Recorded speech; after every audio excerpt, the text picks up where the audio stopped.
Tunog at tinig. Tula at titik. Pulso at pintig. Daloy at himig. Dangal at pag-ibig. Tunog at tinig ng Pilipinong tugtugin.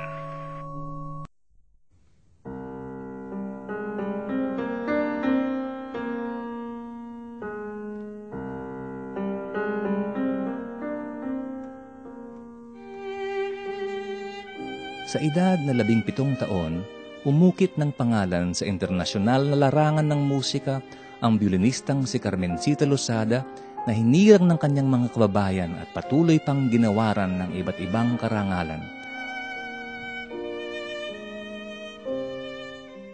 Ang pagkapanalo niya sa Premyo Paganini ay nakamamangha di lamang dahil sa kanyang murang edad, kundi dahil na rin sa kakulangan ng sapat na pagtuturo sa musika sa Pilipinas sa mga panahong iyon. Dala ng isang scholarship grant mula sa pamahalaan, nagtungo si Carmencita sa Vienna Academy for Music and the Performing Arts upang ipagpatuloy ang kanyang pag-aaral sa violin.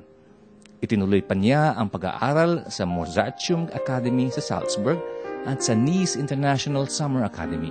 Sa payo ng kanyang maestro na si Ricardo Odnoposov, muli siyang sumali sa International Paganini Competition noong taong 1961 at muli siyang nagtagumpay.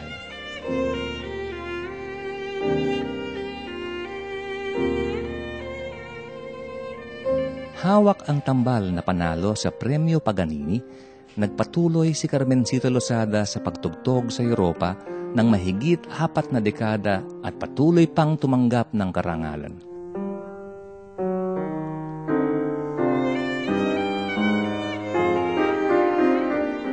Noong taong 2005, inilunsad niya ang serye ng 20 CD na inilimbag ng Pambansang Komisyon para sa Kultura at Mga Sining. Tampok ang kanyang mga recording mula dekada 50. Siya ang unang-unang Pilipinong musiko na nakagawa ng ganito.